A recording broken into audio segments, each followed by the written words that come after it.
Ibu, bapak-bapak, para hadirin, hadirat, para bapak-bapak, para penghuni sekalian, dan kita yang berpegang teguh dengan agama Islam, berpegang teguh dengan iman barang dalam hati pekerjaan dan mempunyai bawaan Nabi Sallallahu Alaihi Wasallam, berpegang teguh dengan agama Islam, hukum Islam memang perkara yang sama-sama dengan pokok-pokok, kemudian bersatu dalam beribadah kepada Allah Ta'ala,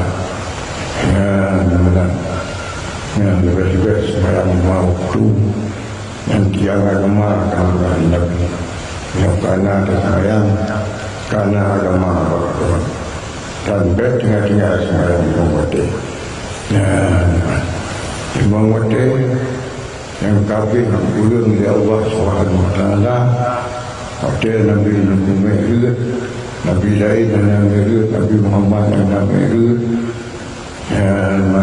Nabi Sallallahu melalui hijab-hijab yang sangat jauh, sehingga berlaya Allah ke Nabi dan nanti percaya umat Nabi memang terpotong semayang.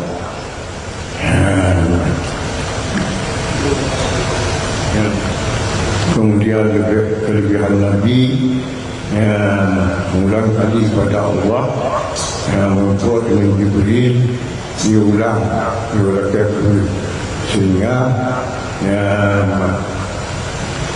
puluh lima watt, 10 kali 5 tinggal 5 watt. Jadi 5 watt soya 5 watt, kag soya 5 watt. Soya anak soya 5 watt, berarti anak soya.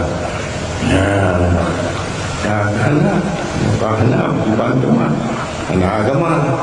Alhamdulillah pernah as-salatu al-madudi bayang tiang agama yang bertengah-tengah saya Alhamdulillah.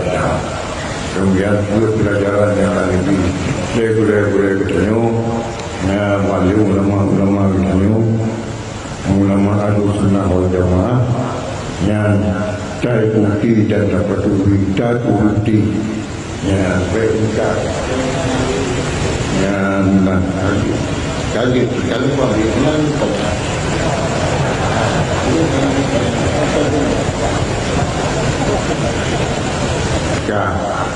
yang dia sudah sebenarnya yang kata-kata sebagai ini pada doa yang sebagai dengan penghabisan doa baik tinggal sembahyang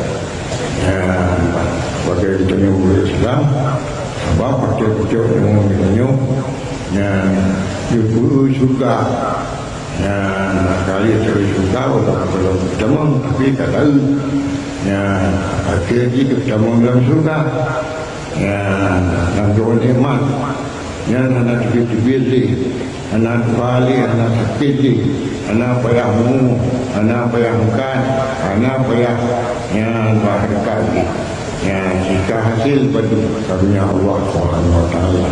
Allah Maha Kaya, Maha Pengasih, Maha Penyayang, Maha Pengampun. Ya, sebenarnya berdua-dua kepada Allah. Ya, bertinggal kepada Allah. Ya, bertakbir punya dengan Allah. Wabillahi taufiq wal hidayah. Assalamualaikum warahmatullahi